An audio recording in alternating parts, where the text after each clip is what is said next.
여러분 베르디라는 음악가의 오페라 중에 나부코라는 게 있습니다. 나부코라는 오페라가 있어요.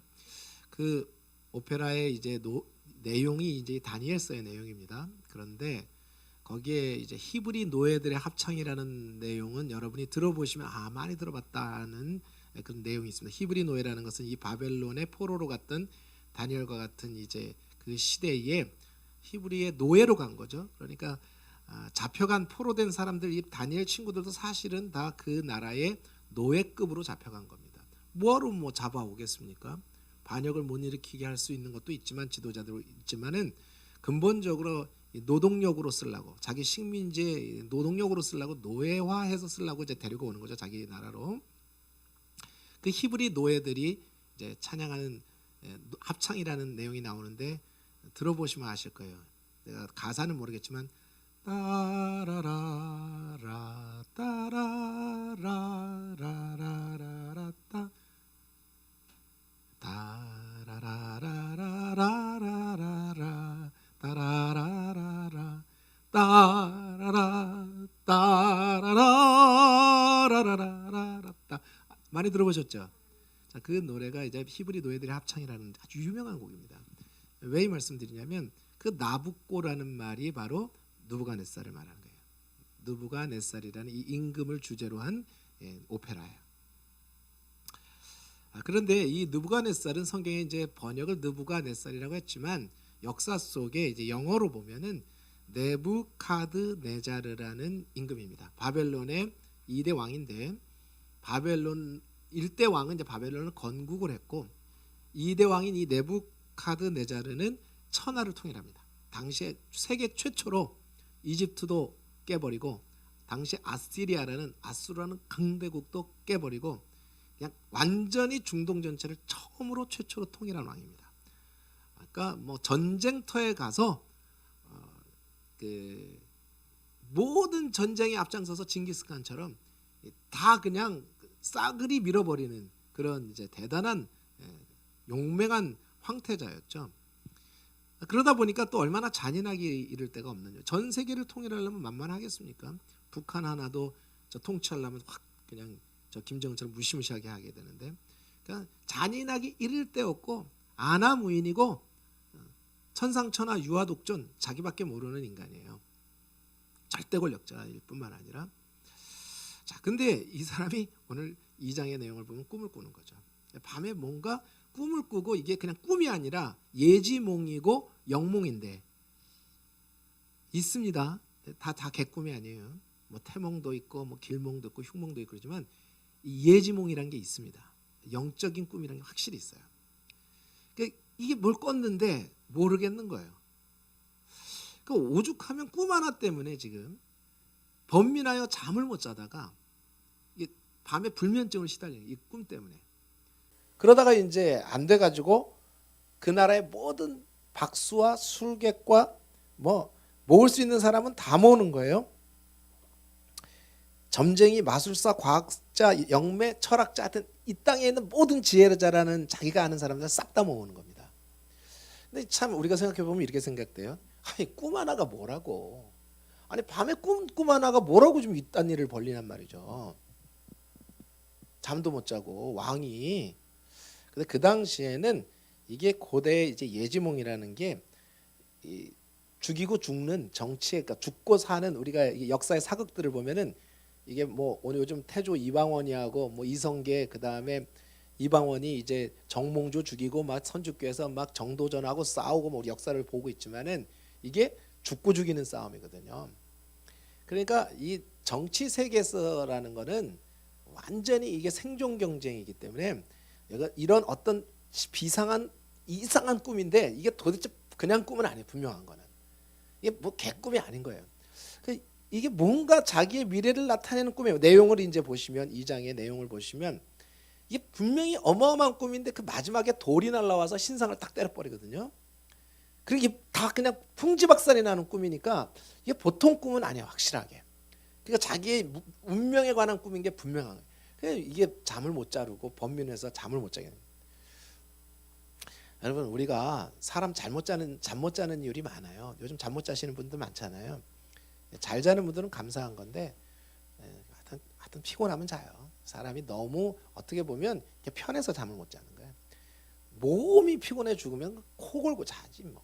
이게 사람이 너무 그러니까 잠 못 자는 이 불면증은 어떤 면에서는 게으름병이에요. 어떤 면에서는 게으름병입니다. 그게. 근데 잠을 못 자는 일이 많죠. 잠을 못 자는 일이 많아요. 근데 이 사람이 편안히 자고 눕고 평안한 가운데 사는 것은 쉬운 일은 아니에요. 더군다나 요즘 같은 세상에는 이게 뭐 즐길 것도 많고 잠 못 자고 밤새 TV 보라도 볼 거예요. 드라마 밤새 시리즈로 보라면 다 볼 거예요 아마. 그러니까 잠 못 자는 일이 많은데 하나님은 우리에게 진짜 단잠을 주시는 분이에요. 하나님을 알면 단잠을 잡니다. 그러니까 다윗은 전쟁할 때도 내일 아침 전투가 있는데 평생 전쟁을 했는데도 내가 평안히 눕고 자기도 하리니. 할렐루야. 누구 때문에? 자기 힘으로는 안 되는 거예요. 이게.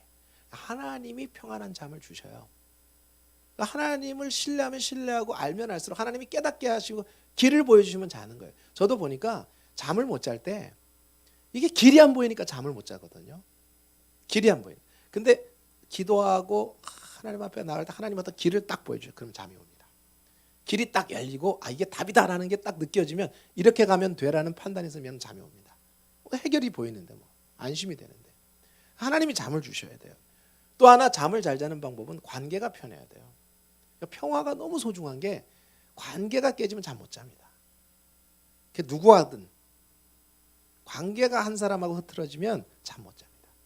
나는 그래놓고 잘 수 있어도 상대방이 또 잠을 못 자기도 하고 상대방은 잘 자는데 내가 못 잘 수도 있고 잠 못 자는 게 큰 병이거든요. 영적 병이에요. 기도하셔야 됩니다. 하나님이 주셔야 돼요. 하나님이 잠을 주셔야 돼요. 잠 못 자게 하니까 못 자는 것 같아. 전 세계 절대 권력자도 잠을 못 자요. 꿈 하나 때문에 잠을 못 자요. 뭐 그런 일이 있겠어요. 꿈 하나 때문에. 근데 이해 못하는 게 우리가 잠 못 자는 이유, 뭐 이혼하는 이유, 우리가 이 세상에서 막 괴로운 이유, 말도 안 되는 것 갖고 괴로워하고 말도 안 되는 것 때문에 이혼해요. 대단한 것 때문에 이혼하고 그러는 거 아니에요. 아주 말도 안 되는 것 때문에 인간관계가 흐트러져요. 근데 하나님께서 우리에게 평안을 주시고 관계에 평안을 주시는 성품을 주셔야 돼요. 예수님 성품 주셔야 돼요. 예수님 성품 주셔야 돼요. 우리는 하나님 성품을 받아야 돼요. 배워야 돼요. 예수님의 멍에를 메고 배워야 돼요. 그 예수님께 배워야 돼요. 그러면 돼요. 그래서 그런 찬양이 있어요. 내 마음에 근심 있느냐 어두운 길을 헤매느냐 우리 주 예수 바라봄으로 밝은 빛 찾아오리 눈을 주님께 돌려 그 찬란한 얼굴 보라 주의 은혜와 영광의 빛 앞에 세상 근심은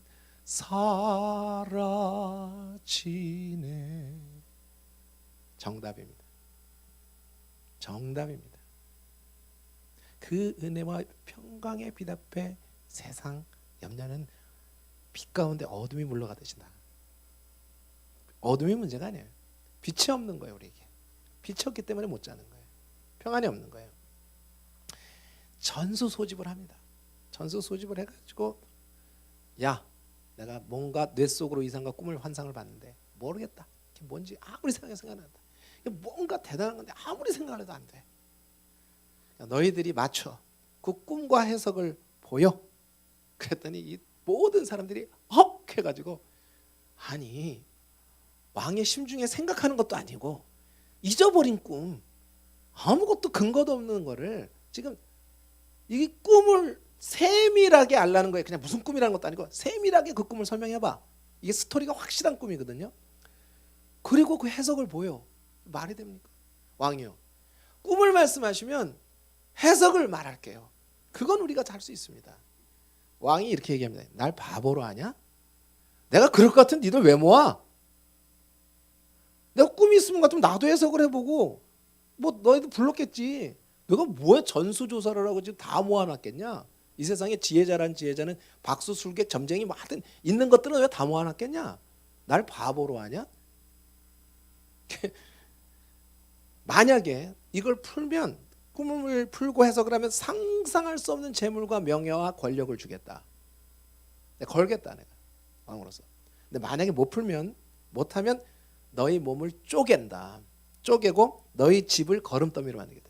쪼개서 거기 다 묻어버리고 거기다 똥을 갖다가 확 부어가지고 니네 집은 아무도 못 지나가는 하여튼 저주받은 집으로 만들어버릴 거야. 다 니들. 야, 대단히 잔인하죠. 이게 바로 세상 권력이고 인간입니다.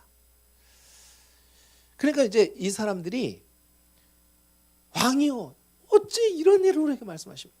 역사의 일에 이런 일이 있습니까? 무슨 꿈을 해석하라는 것도 아니고 왕이 꿈꾸 잊어버린 그걸 생각도 못해서 잠도 못 자는 그거를 우리한테 해석을 하라 하시고 그걸 보이라는 사람이 어디 있습니까? 그리고 11절에 이렇게 이야기를 합니다. 자, 이렇게 11절 말씀. 왕께서 물으신 것은 어려운 일이다. 불가능한 일인데 육체와 함께 살지 아니하는 신들 외에는 왕 앞에 그것을 보일 자가 없나이다. 이 이야기를 보면요, 육체와 함께 살지 않은 신이에요. 그냥 신들이 아니에요. 그러니까 육체와 함께 자신들과 접촉하는 영매와 귀신과 점쟁이들에게 이 빙의해 가지고 무당에게 접촉하는 그런 하급신들이 아니란 말입니다. 인간과 접촉하는 신은 당시에 하급신이에요. 하급신. 근데 인간이 이름을 부르고 알 수 있고 상상할 수 있는 신은 하급신이에요. 그래서 예전에는 알지 못하는 신들에게라는 게 있어요. 신들 중에 도대체 우리가 알 수 없는 미지 속에는 어마어마한 어떤 신이 있다. 우리 상상, 인간의 상상으로도 만들어낼 수 없는 제우스 이런 게 아니고 그 위에 제우스 말고도 우리가 모르는 신이 있다는 말이에요. 인간과 접촉하는 이 하급 귀신들 말고 영들 말고 그냥 자기 혼자 홀로 지존하는 신 외에는, 그런 신들 외에는 이런 거 못합니다. 그렇게 대답을 하죠. 맞는 말이에요. 말은 맞아요. 이 점쟁이들이 용해요. 말은 맞아요. 이게 맞는 말이에요. 그러니까 왕이 뭐라 그러냐면 너희들은 그래 다 잡신이야. 너희들은 다 잡것들이야.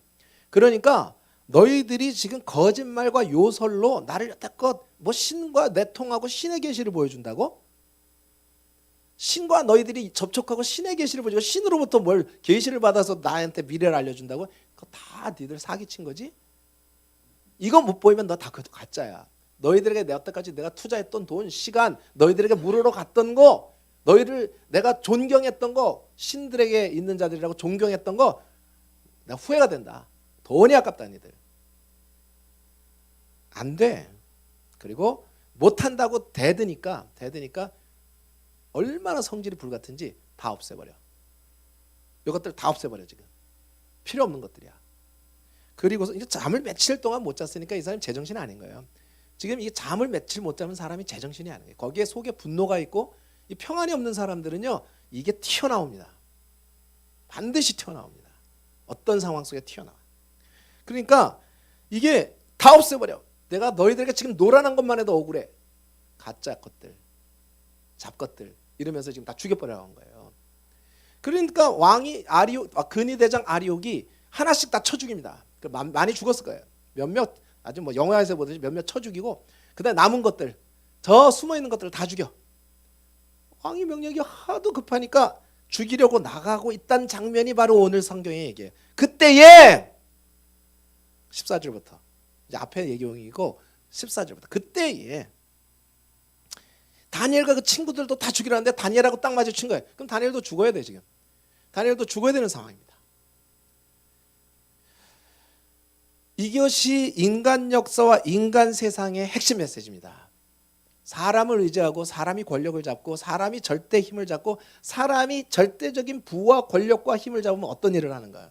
착해지고 사람이 선해지고 선행을 한다고요?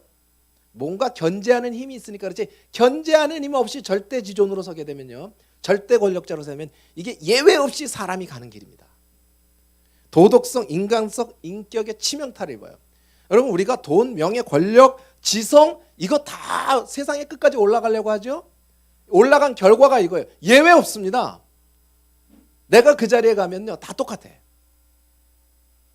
예외 없어요. 사람이 괴물됩니다. 견제하는 힘이 없으면 절대 권력자가 한번 돼보십시오, 여러분이. 절대 부와 절대 힘을 누리고 있어 보세요. 김정은처럼 안 된다고요?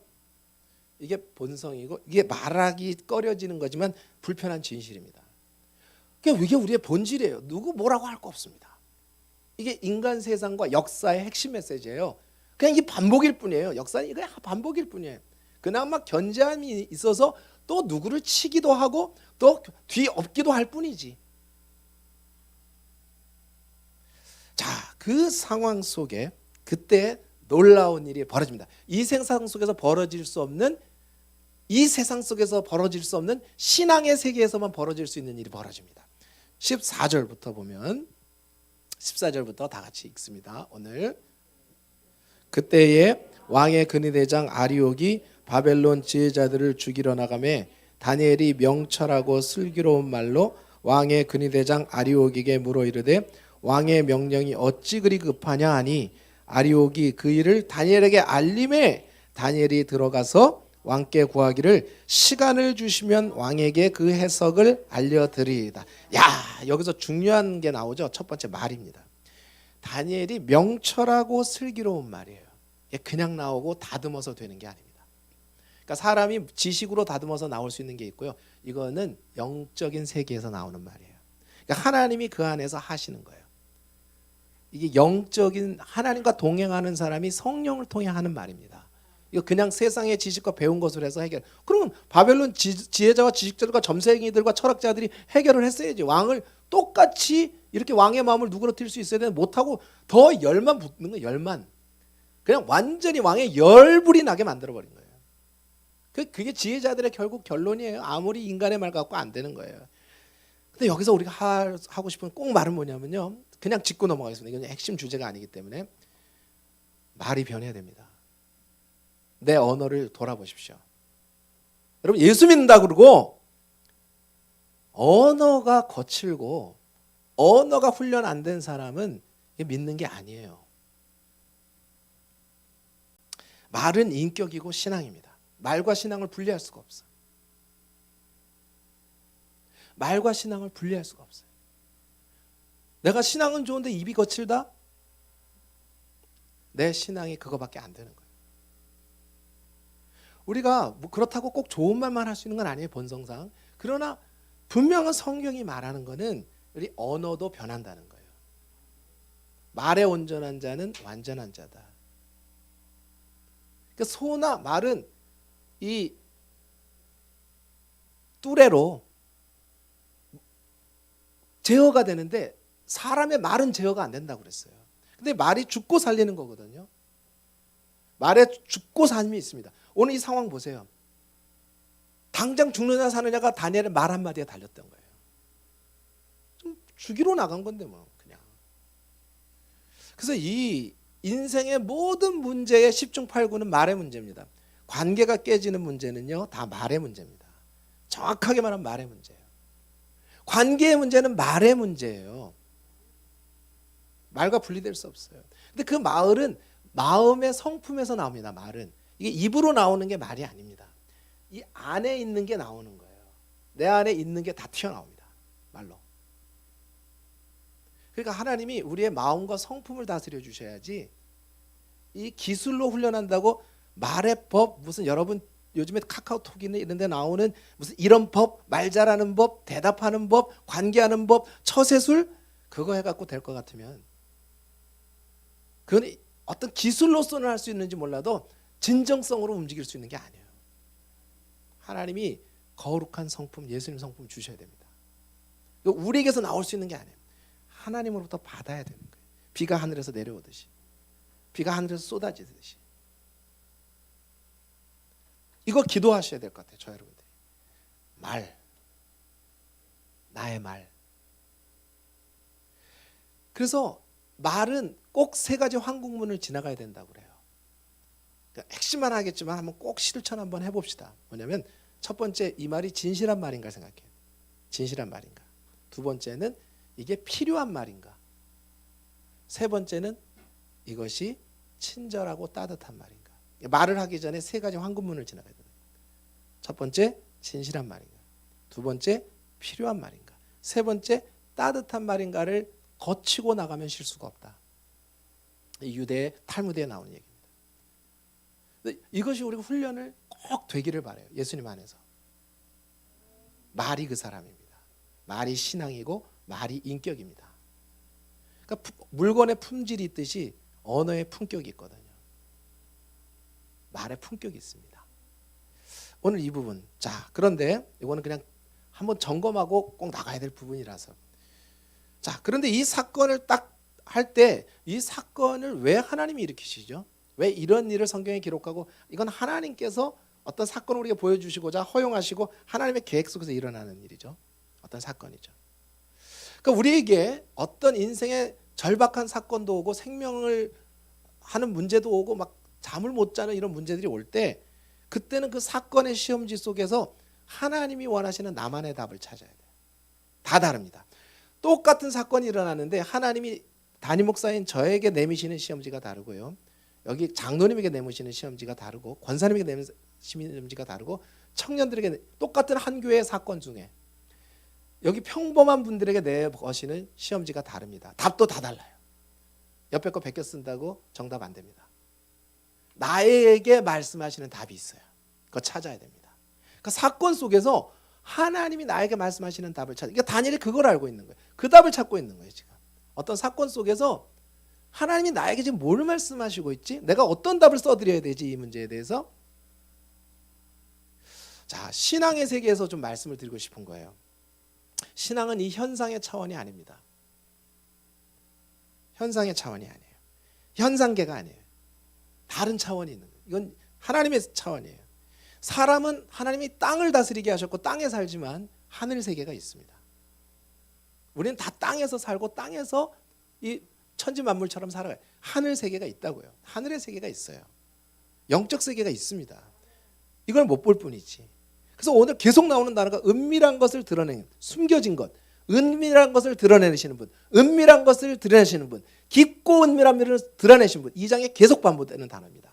숨겨진 거예요. 영적 세계는 숨겨져 있습니다. 이게 사람의 육신으로 알 수 있는 게 아니에요. 왜 예배 나오고 여러분 신앙생활 하시죠? 왜 성경을 읽으시죠? 믿음의 세계를 알기 위한 거예요.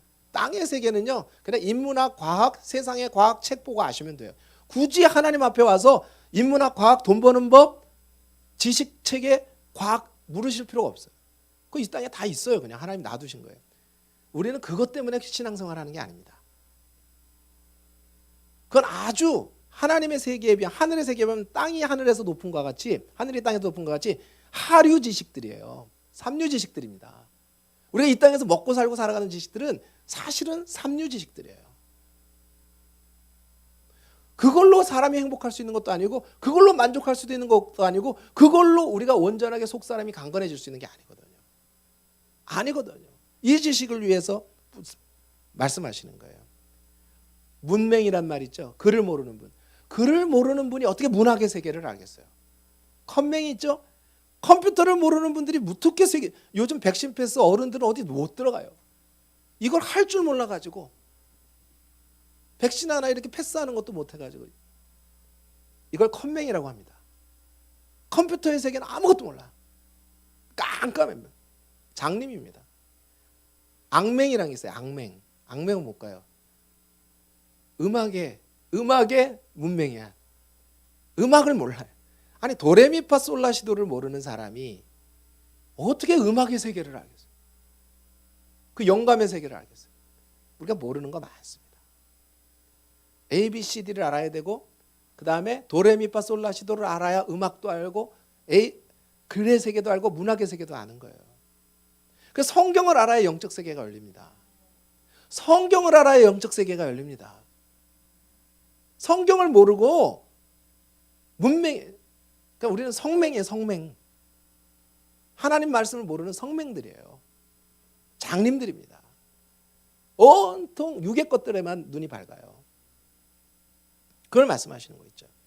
자, 우리가 이 세상에 세 개가 있죠.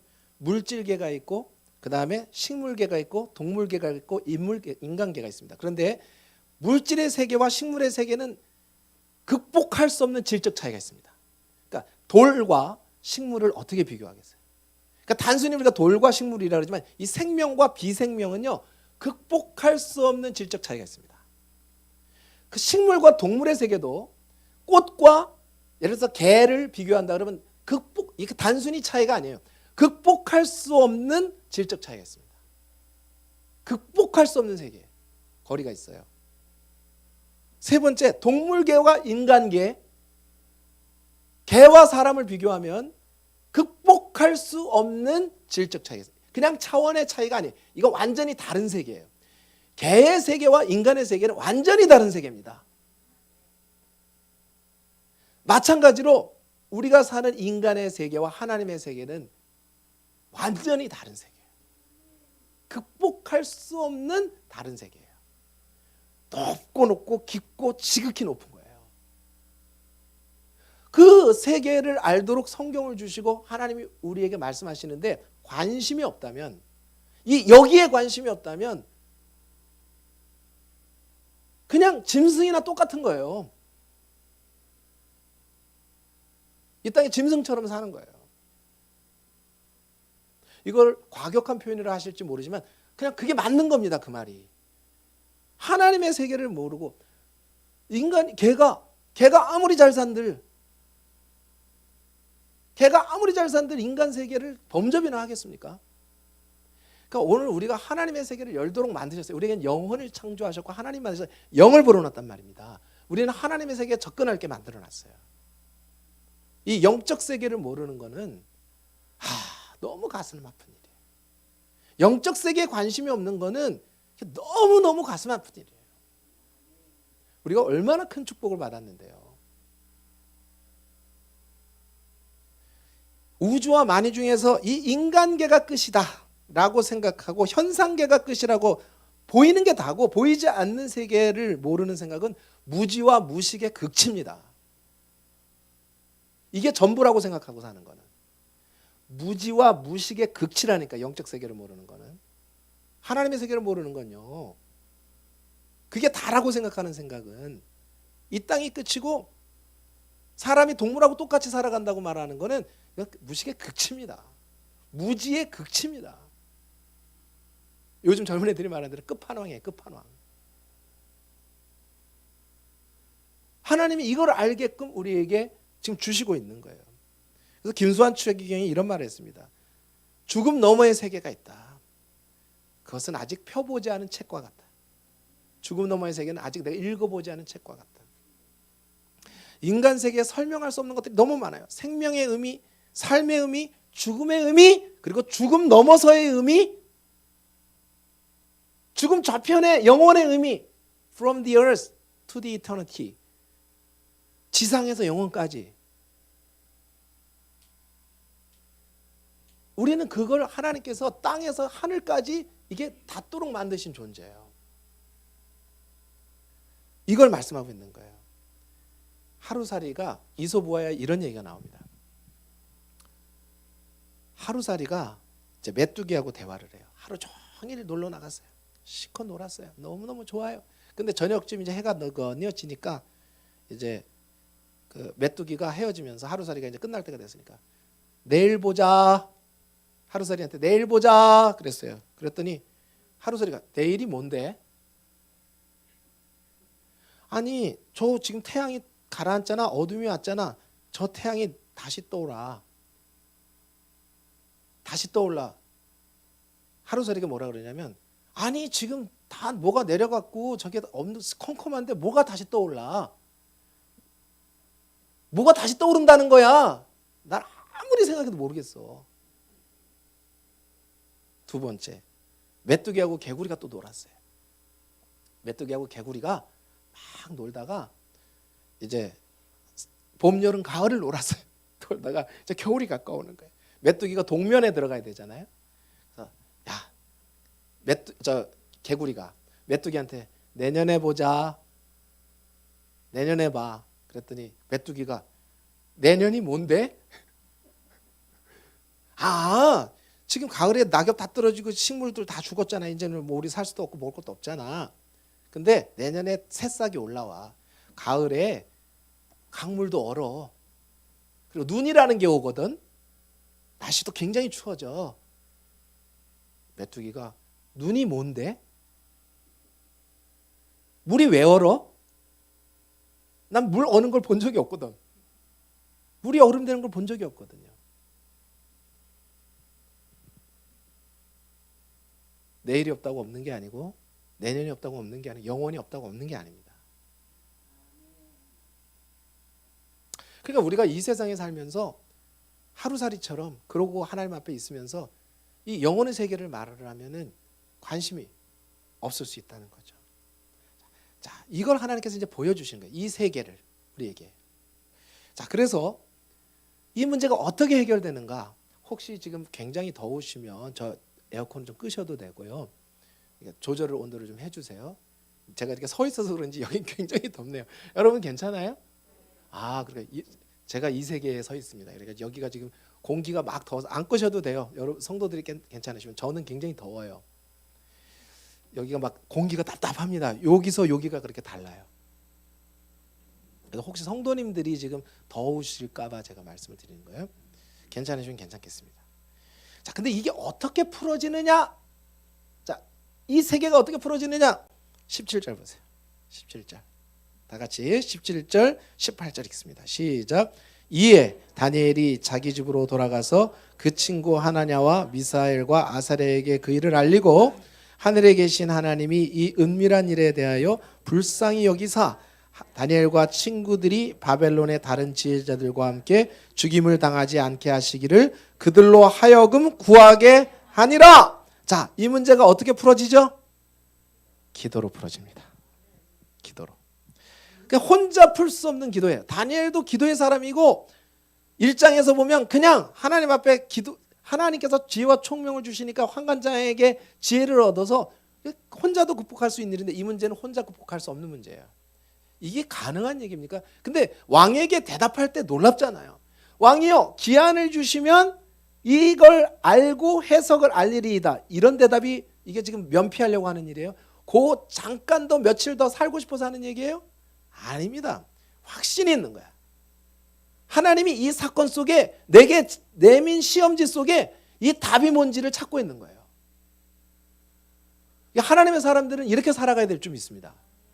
현상만 보고 휘둘려가지고 이 드러나는 일 때문에 휘둘려서 정신을 못 차려요. 아니에요. 우리는 여기서 하나님의 뜻과 하나님의 놀라운 하실 일들을 봐야 돼. 어떤 사건이 오면 거기에는 어마어마한 것들이 있는 거예요. 그걸 어떻게 기회로 만드느냐가 신앙의 사람입니다. 위기를. 그러니까 그런 대답을 하고 혼자 안 되니까 합심기도라는 거예요. 자, 기도에 대한 내용은 다시 다니엘서 9장에 가면 기도가 구체적이기 때문에 이건 따로 다루겠습니다. 기도에 대한 내용은 따로 다루겠어요. 근데 분명한 거는 기도로 풀어진다는 거예요. 기도 가운데 하나님이 행하신다는 거예요. 이 현실의 문제 다 성경에 있는 게 아니니까요. 특별히 합심기도의 소중함을 알아요. 합심기도에, 중보기도에. 요즘은 서로에게 기도 제목 안 말해요. 창피해서. 정말 중요한 기도 제목 얘기 안 해요. 마음을 못 내놔요. 그럴 만한 사람이 없는 거죠. 정확하게 말하면. 내 속을 다 내놓고 내 발가벗어도 나를 위해 긍휼히 기도해 줄 수 있는 친구가 없는 거예요. 솔직히 말하면. 그런 얘기 다 하고도 나를 위해 진실하게 하나님 앞에 같이 기도할 이 친구들 같은 사람을 만들어야 됩니다. 이게 내가 해서 되는 게 아니에요. 하나님 앞에 사시면 됩니다. 하나님 앞에 살면 돼요. 이게. 근데 하나님 앞에 안 살기 때문에 안 되는 거예요. 관계가 안 풀어져요. 하나님과의 관계가 안 되기 때문에. 의의 표준은 하나님이에요. 그분은 진실하신 분이고 빛이십니다. 그분은 빛 가운데 거하시는 분이에요. 그러니까 그분과 교제하고 그분의 의의 표준에 합당하고 관계가 합하면 그 의가 나의 의가 됩니다. 그 의라는 건 관계라고 했죠. 하나님과 나의 관계예요. 내가 의를 만들어낼 수 있는 게 아닙니다. 하나님이 주시는 게 의예요. 하나님을 보고 배우는 게 의예요. 그 의가 올 때 이게 다 풀어져 버리는 거예요. 그래서 그런 믿음의 관계들이 진심으로 되기를 소원합니다. 우리가 진심으로 그렇게 되기를 소원해요. 그런 사람들이 되어줘야 돼요. 우리가 다니엘처럼, 이 세 친구처럼. 두 번째, 기도에 대해서 핵심만 말하고 갈게요. 기도와 신앙은 떼어놓을 수가 없다 이 말입니다. 이걸 따로 생각할 수 없는 거예요. 내 현재의 신앙의 상태를 딱 정확하게 점검할 수 있는 게 뭐냐면요, 내 지금 현재 기도 생활을 보면 합니다. 여러분이 새벽 기도 나오고 금요 기도 나오고 이걸 말하는 게 아니에요. 나오는 것도 중요하지만 중요한 것은 어떤 일이 벌어질 때 하나님과 어떻게 기도하고 살아요. 이 문제를 하나님 앞에 들고 가서 하나님과 대화를 하면서 주님 이 문제에 대해서 어떡하죠? 주님 어떡하죠? 순간순간마다 나와 하나님과의 지금 기도의 이런 외식적인 기도 말고요, 사람 앞에 하는 기도 말고요. 제가 처음에 왔을 때, 이 성막교회 왔을 때 강단에 올라오면 항상 강단에 올릴 때부터 무릎 꿇고 기도했습니다. 그래서 지금 생각해보니까 하나님 의지하는 것도 있지만 정직하게, 제가 평소에 하나님 앞에 그렇게 하나요? 성도들이 다 있고 예배 시간이라는 의식고 내가 강단이라는 데 올라왔으니까 무릎 꿇고 하나님 앞에 먼저 기도해. 좋은 생각입니다. 근데 평소에 그렇게 살아야지. 성도들 앞에 예배 시간에 와서 그 강단이고 설교 직전이니까 제가 무릎 꿇고 하나님의 도우심을 구하는 그것도 귀하지만 그게 그때만 되어지는 게 아니고 그냥 하나님 앞에서 산다면 사람들 눈 앞이 아니라도 평소에 하나님 앞에 그런 마음으로 서고 그런 중심으로 선다면 그게 기도죠. 그냥 우리가 외식적인 기도에 너무 익숙해. 사람 앞에 하는 기도에 너무 익숙해요. 사람 앞에서는 막 그러지만 진심으로 나 혼자와 어떤 사건이 벌어질 때 하나님은 얼마나 의지하십니까? 그것을 어떻게 기도로 풀어가고 계셔요. 오늘 저와 여러분이 점검해 봐야 돼요. 바리새인들과 서기관들이 하나님 앞에 욕먹은 이유가 이거예요. 기도가 잘못된 것도 아니고 구제가 잘못된 것도 아니고 형식이 잘못된 것도 아니에요. 근데 그들의 중심은 멀어요. 형식만 번지르르 했었어요. 형식만. 사람 앞에서 길거리에 기도하고 대표 기도하고 이런 것만 좋아했다고. 사람 앞에 대표 기도할 땐 벌벌벌 떨면서 하나님 앞에 기도할 땐 벌벌벌 떨지 않아요. 사람들이 어떤 내용을 듣느냐, 사람 앞에 대표 기도할 때 얼마나 준비를 합니까? 그런데 정말 하나님 앞에 섰을 때 내가 그렇게 경외하는 마음으로 떨리고 두렵고 떨리는 마음으로 하나님 앞에 서나요? 우리 기도 생활 정말 점검해 봐야 됩니다. 응답을 못 받는 이유는요, 우리 기도가 잘못됐기 때문에, 기도를 안 해서가 아니고요. 하나님 앞에 기도 생활, 하나님 앞에 기도 생활. 기도의 깊이가 경외의 깊이입니다. 내가 하나님을 얼마나 경외하는가, 내가 얼마나 하나님을 존중하고 그분을 정말 하나님을 그렇게 무서워하고 하나님을 사랑하고 떨며 즐거워하는가는 기도의 모습에 다 달려 있어요. 정직하게 저도 이걸 너무너무 회개하고 있어요. 지금 우리가 너무 사람 앞에서 사는데 익숙하구나. 사람 두려운 만큼 하나님을 두려워 안 해요. 사람 좋아하는 만큼 하나님 좋아 안 해요.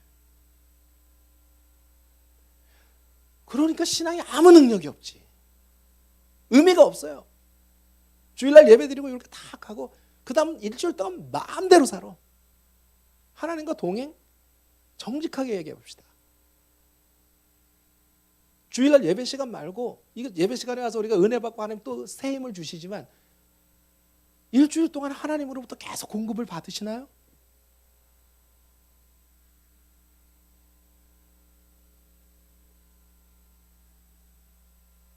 오늘 다니엘을 친구들을 보면은 이 기가 막힌 일을 무엇으로 해결할까 했어요. 하나님은 계십니다. 그리고 기도하는 자에게 응답하십니다. 다니엘을 나에게 보이셨도다. 나에게 보이셨도다. 밤에 기도하는데 환상 중에 하나님이 이 은밀한 일을 보이십니다. 눈으로. 이게 불가능한 일이야. 이걸 경험해야 돼요. 하나님을 경험해야 됩니다. 우리가 경험한 배가 너무 얕아. 하나님은 바다인데 얕은 물가에서 찰랑찰랑 바다에 들어가지도 못해, 무서워서.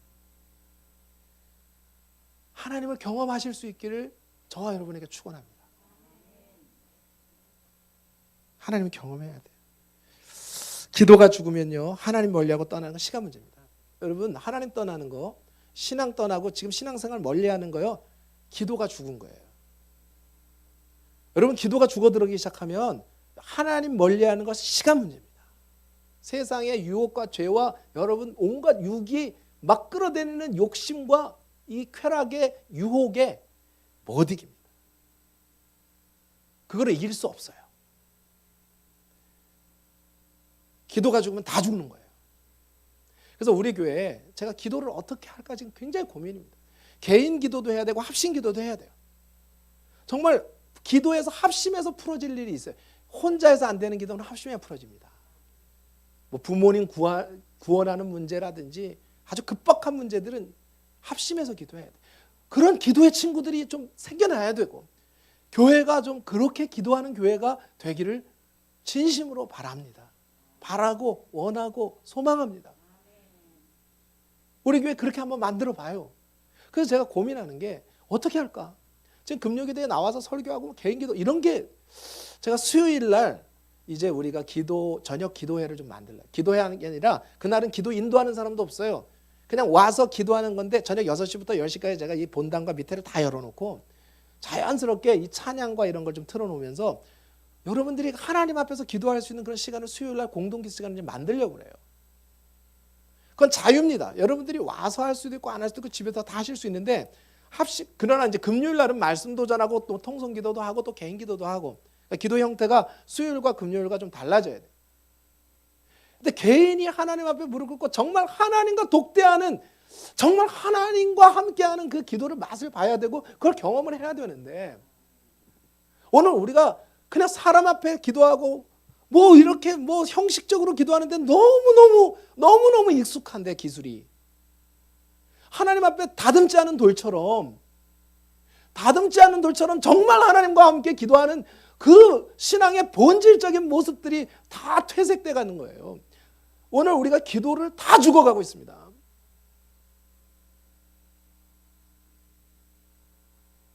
이 왕이 죽이는 이곳에서 어떻게 살아남겠습니까? 여러분, 세상이 여러분을 죽이고 세상이 여러분 앞에 얼굴을 돌변하고 나를 그렇게 잘해주는 듯 하다가 어느 순간에 세상과 사장과 여러분 주변의 사람들이 돌아설 때 여기처럼 다 죽여버려 할 때 어떻게 살아나실래요?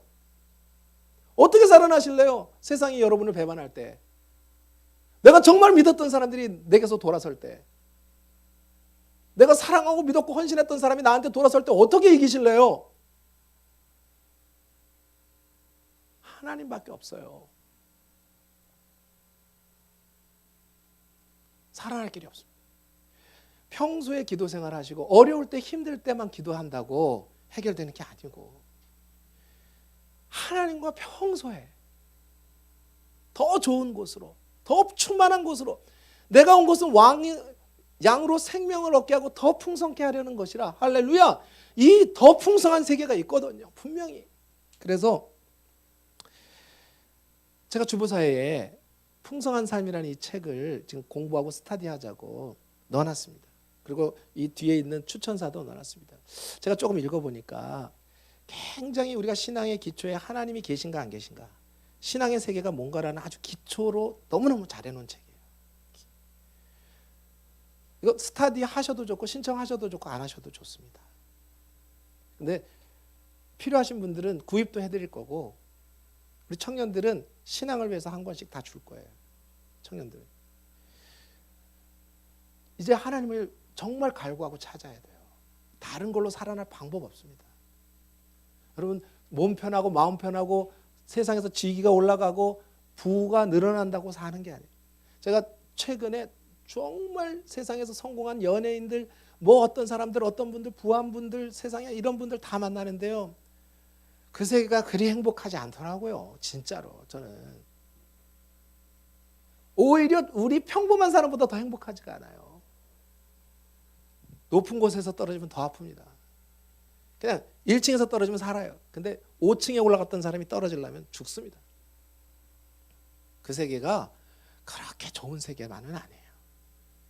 하나님이 계시는 세계가 좋은 세계입니다. 이것이 계시로 드러나요. 계시로. 자, 19절부터 23절까지 봅니다. 자, 보십시오. 19절부터 23절까지 다 같이 읽어요. 이에 이 은미라는 것이 밤의 환상으로 다니엘에게 나타나 보임에 할렐루야! 여러분에게 나타나야 돼요. 이게 남이 봤다는 게 중요한 거 아무것도 없어요. 하나님의 하시는 일과 하나님의 세계가 여러분에게 나타나야 돼요. 무슨 소용이에요? 남한테 나타나는 게. 그 다음에 나타나는 현상이 있죠. 시작. 하늘에 계신 하나님을 찬송하니라. 아멘. 그렇지 않겠습니까? 여러분이 아마 지금 이게 밤에 하나님이 느부갓네살이 꾼 꿈과 환상이 보이는데 그림 하나 보여주세요. 뭘 봤나? 이거 다니엘서 가셔가지고요. 오늘 2장 다 읽어보세요. 권해드리는데요. 이번 주에 다니엘서 12장까지 다 읽고 오세요. 한번 다 읽어보세요. 목사님이 읽으라서 읽는 게 아니라 도대체 이 안에 뭐가 들었지? 우리가 뭘 말씀하시는지 하고 1장부터 12장까지 진지하게 한번 보세요. 중간에 어려운 데도 있어요. 제가 이렇게까지 말씀드리는데도 성경 안 읽은 분들은요, 신앙생활을 그냥 포기하시는 게 나아. 진심으로 하는 소리입니다. 제가 사람 대 사람으로는 이런 말 못해도 오늘 말씀을 전하는 하나님의 말씀의 대원자로서 말씀드립니다. 이렇게까지 말씀드려도 다니엘서 다음 주까지 안 읽고 오시면은 신앙생활을 포기하시는 게 나아요. 괜히 고생만 하지 마세요.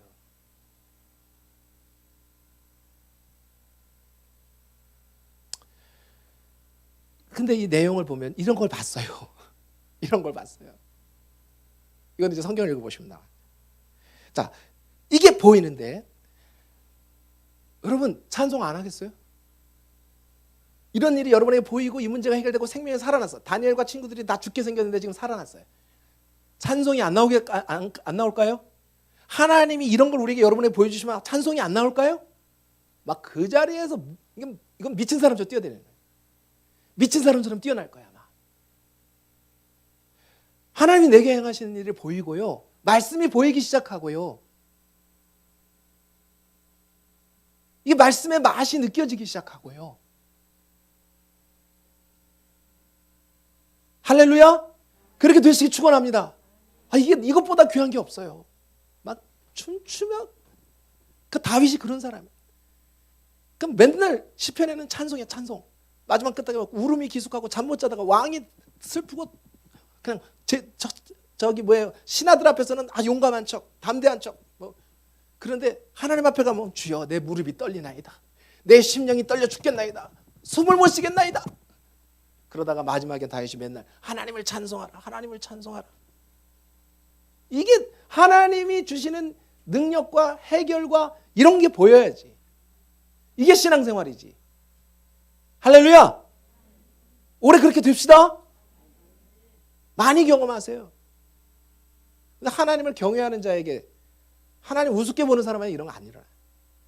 하나님을 정말로 하나님답게 크고 두려우신 하나님. 우리가 사자 하나를 정글에다 만나서도 두렵고 떠는데 그 존재 자체로 떨거든요. 사자가 딱 맞닥뜨렸어요. 그러면 존재 자체로 떨지 않겠어요? 지금 나한테 딱 들어와서 딱 잡아먹을 상황이면 어떻게 하나님을 사자와 비교하겠어요? 그분의 존재를. 그 영광은 어마어마하기 때문에 즐거워해요. 보면서 너무너무 즐거워. 근데 그분의 영광을 알고 깨달은 사람은 그 앞에서 엎드려 죽은 것처럼 벌벌벌 떨 수밖에 없어요. 어디라고 그 명령을 거역해? 어디라고 그 명령을 소홀하게 생각해? 지금 이 느부갓네살의 명령 하나도 소홀하게 생각하지 못하는데 하나님이 어떠신 분이신데 어디라고 그 명령을 소홀하게 생각해? 어디라고? 하나님을 존경하고 그분을 경외하는, 사랑하기도 하지만 경외하는 자에게 이런 걸 보이시는 거예요. 경외하는 자에게 하나님이 나타내시는 거예요. 하나님 경외함이 없기 때문에 안 보이는 겁니다. 하나님 경외함이 없기 때문에 체험이 없는 거예요. 하나님 옆집 친구 아저씨만도 못하게 생각해. 탤런트 하나만도 못하고 성경책에 드라마 하나만도 못하니까. 성경이 드라마 하나도 못하니까. 드라마 얼마나 사모합니까 우리가. 영화 얼마나 좋아합니까? 그거 보고 싶어서 시간 되면 오늘 안 하나 내일 안 하나. 하나님 말씀 그만큼 사모하셔요? 이게 안 되면요. 그게 내가 될 수 있는 건 아니지만 하나님의 은혜를 주셔야 돼요. 이게 되어져야 그 세계가 열린다니까요. 우리가 신앙이 안 큰 이유는 다니엘은 하나님이 독특하게 사랑한 게 아닙니다. 하나님이 다니엘 사랑할 만한 사람이야. 나를 사랑하는 자들이 나의 사랑을 입고 나를 간절히 찾는 자가 나를 만난다고 했어요. 하나님 만나 주셔요. 누구에게나. 하나님 목서가 아닙니다. 오늘 우리에게 보이시고 소통하시는 하나님이, 계시는 하나님이지만 나를 위하여 행하신 하나님이고, 도대체 내가 뭔데, 나의 존재가 하나님 앞에 뭔데 나와 교통하시냐고요. 그리고 그 하나님이 도대체 뭔데 나를 위해 죽어주시냐고요. 내가 뭔데 이 땅 안에서 내가 없어진다고 이 세상이 안 돌아갑니까? 지금 내가 없어진다고 주변이 안 돌아갈까요? 아무도 눈 하나 깜짝 안 합니다. 여러분, 이 사회가, 여러분의 회사가, 여러분이 그렇게 목숨 거는 학교가 여러분이 없어졌다고 안 돌아가고 애석한 게 며칠 갈까요? 그렇게 아무것도 아닌 먼지 같은 존재예요. 이 땅에서도. 그런데 하나님이 그 먼지 같은 내가 뭐라고 나를 사랑하시고 나에게 말씀하시냐 이거예요. 할렐루야. 그러니까 하나님이 나를 그렇게 아끼시고 나와 교통하기를 원하시는데 왜 자꾸 돌아서서 그 귀한 거는 못 보고 귀하신 하나님은 무시하고 주님은 무시하고 이 하나님 말씀은 무시하고 우리에게 보여질 리가 없습니다. 하나님 말씀하실 일이 없어요. 말씀하셔도 귀머거리 독사처럼 못 듣습니다. 성경에 귀머거리 독사라는 얘기가 나와요. 무슨 얘기냐? 이게 마술사가 피리를 불면 마술사가 삐리리 불면 거기에 따라 춤을 춰야 되잖아요. 이렇게 코브라가. 근데 귀머거리 독사는 피리를 아무리 불어도 독사가 이러고 있어. 그냥 이러고 있어. 이러고. 앞에서 마술사가 삐리리리 부르면 요술을 부려야 되잖아요. 코브라가 이러면서. 근데 귀머거리 독사는 어때요? 아무리 앞에 이걸 해도 성경에 그래서 그런 말이 있어요. 귀머거리 독사 같다고.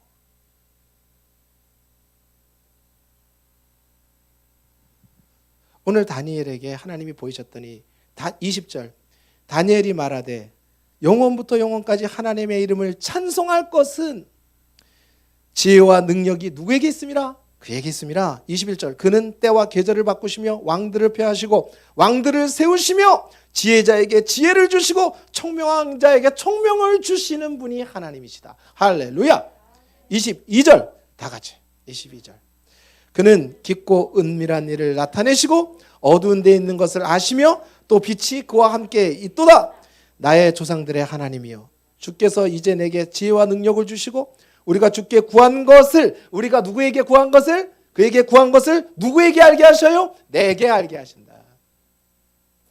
그렇게 하셨사오니 결론입니다. 시작. 내가 주께 감사하고 주를 찬양하나이다.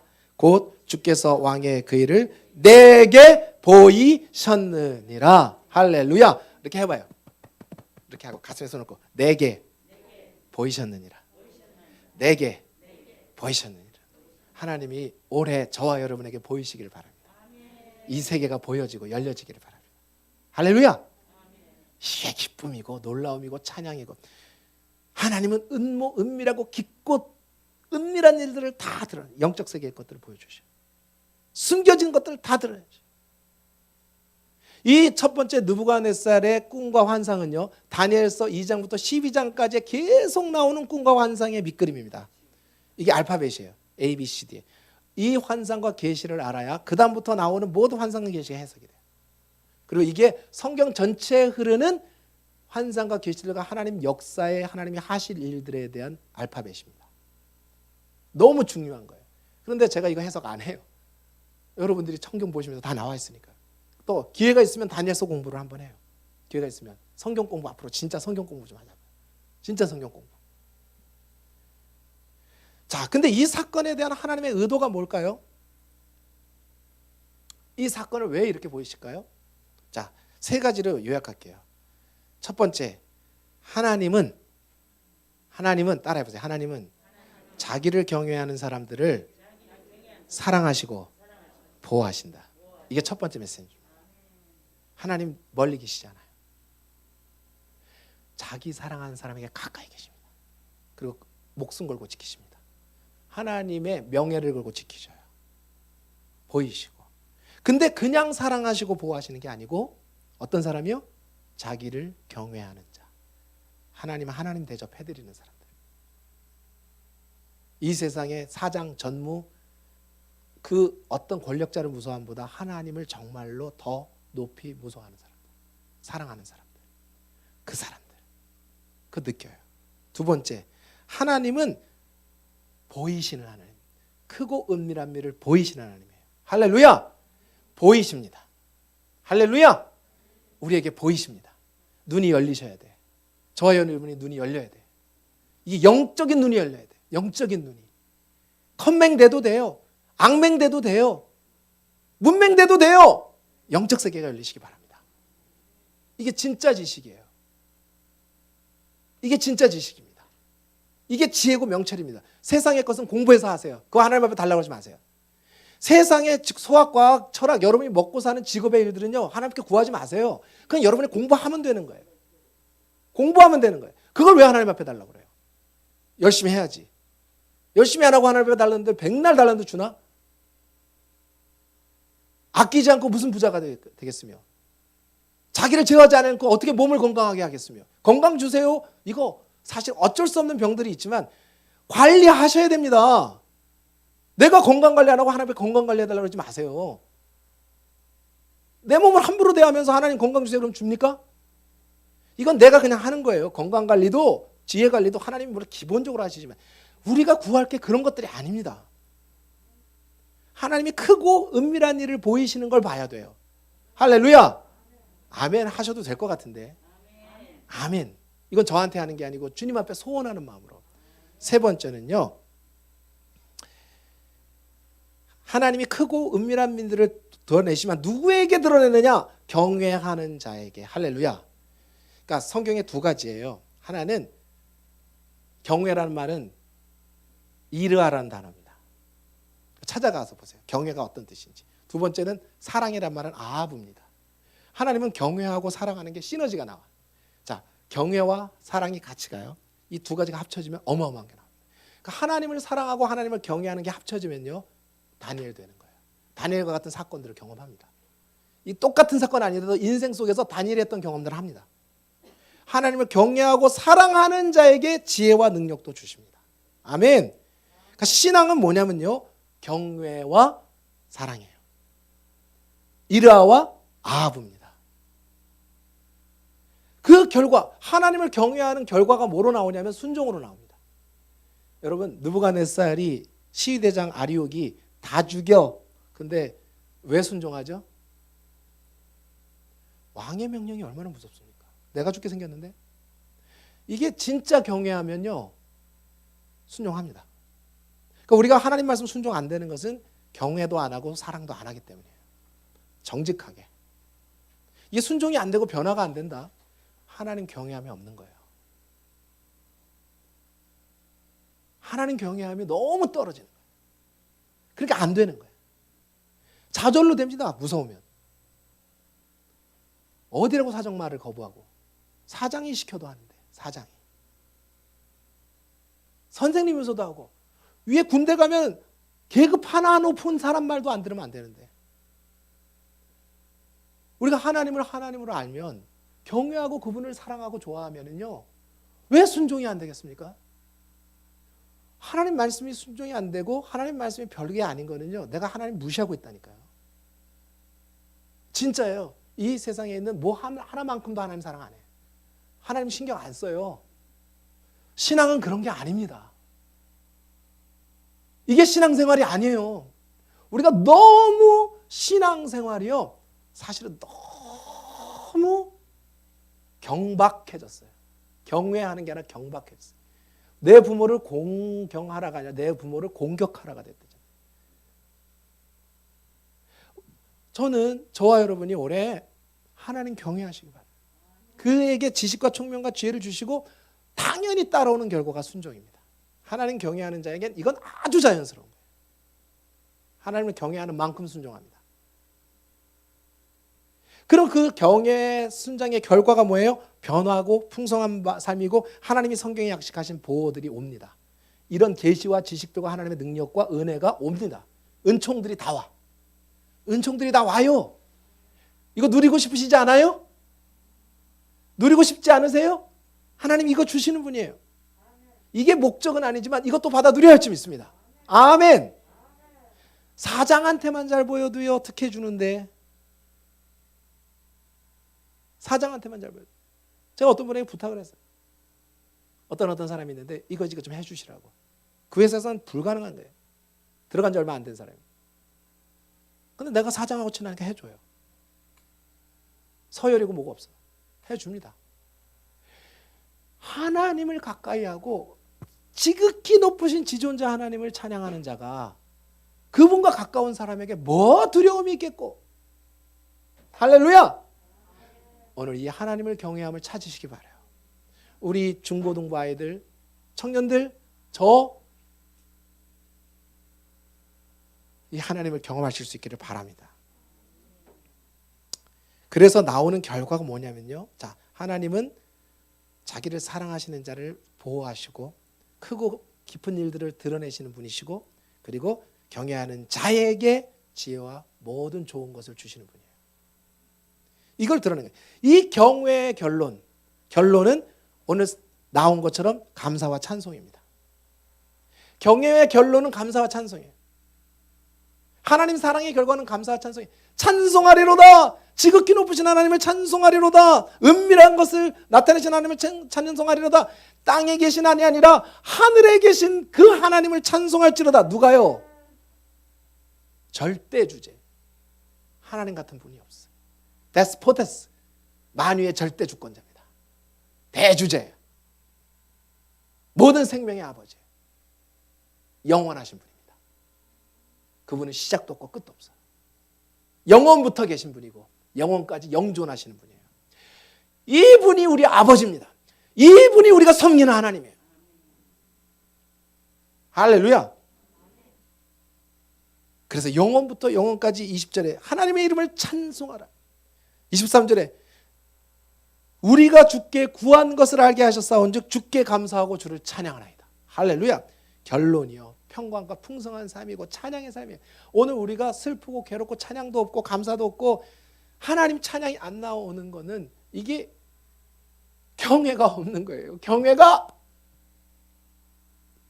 하나님 몰라. 무슨 옆에 점집에 잡신 알듯이 알아. 좀 심각한 표현이에요. 무당한테도 무서워서 무당이 부적중과합니다. 무당도 무서워서. 우리가 섬기는 하나님이 얼마나 크고 놀랍고 영화롭고 아름다우시고 위대하시고 두렵고 떨리는 하나님이신데. 할렐루야. 아멘. 이 하나님을 우리가 알고 하나님을 만난 자가 됐어요. 이게 복입니다. 자, 그래서 마지막에 이제 2장의 쭉 끝으로 가서 해석도 다 하고 뭐하고 왕하고 다 보이고 나서 누가 이제 이 말을 하나 보세요. 자, 46절. 46절부터 한번 다 같이 읽습니다. 시작. 이에 느부갓네살 왕이 엎드려 누구에게 절했어요? 이야, 이 세상의 절대 권력자가 김정은이가 나한테 절하고 있는 거예요. 엎드려 절하고 계속이요. 명하여 예물과 향품을 그에게 주게 하니라. 47절 시작. 왕이 대답하여 다니엘에게 이르되 너희 하나님은 참으로 모든 신들의 신이시여 모든 왕의 주제시로 데스포테스 대주제시로다. 만유해. 그 다음에요. 내가 능히 이 은밀한 것을 나타내었으니 내 하나님은 또 은밀한 것을 나타내시는 이로다. 누가 이렇게 찬양해요? 누가? 느부갓네살이. 할렐루야. 오늘 우리 주변의 사람들이요 우리를 통해서 하나님을 이렇게 찬송하길 바랍니다. 그리고 우리 기분 좋은 이야기 하고 끝내요. 여러분 앞에 세상의 권력자들이 엎드려 절하는 일이 있기를 바랍니다. 신앙 때문에, 하나님으로 인하여. 할렐루야. 아멘. 이거 한번 우리가 이런 세계 속에 하나님 은혜를 경험하시기를 축원하고요. 제가 하나님을 아는 자에게 주는 축복이라는 좋은 글이 있어서 마지막으로 소개하고 찬양을 기도하겠습니다. 하나님을 알고 사랑하면 달라지는 것이라는 글이에요. 자, 잘 보세요. 이제 우리 찬양팀 나오셔도 돼요. 성공에 가치를 둔 사람은 성공하기 전까지 자신을 가치 있다고 여기지 않는다. 성적에 가치를 둔 사람은 성적이 오를 때까지 자신에게 가치를 두지 않는다. 자기 스스로를 늘 모자라고 부족하다고 생각하고 늘 긴장하고 조급해하며 살아간다. 성공과 성적에 목맨 사람들이. 하지만 진짜 가치는 목적에 맞게 살아갈 때 찾을 수 있다. 하나님은 성공하라고 공부 잘하라고 우리를 만들지 않으셨다. 하나님을 사랑하라고, 그래서 말씀대로 살아가라고 지으셨다. 지금 부족하고 실패해도 남들보다 조금 느리고 연약해도 하나님을 사랑하고 있다면 보석처럼 가치 있는 삶이다. 하나님의 변함없는 사랑을 받고 있기 때문에 우리는 이미 가치가 있다. 하지만 우리도 하나님을 사랑한다면 더 빛나고 이미 있고 더 가치가 있어진다. 의미가 아니라 의미네요. 의미 있고 더 가치가 있어진다. 하나님 우리가 사랑한다면 오늘도 가치 있자. 오늘도 하나님을 사랑하자. 아멘. 우리 찬양하고 기도해.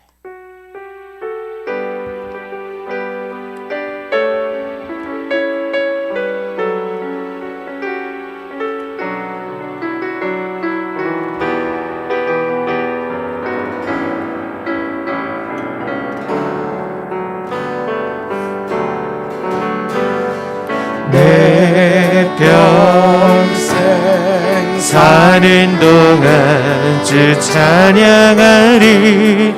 여호와 하나님 내 주를 찬양하리. 주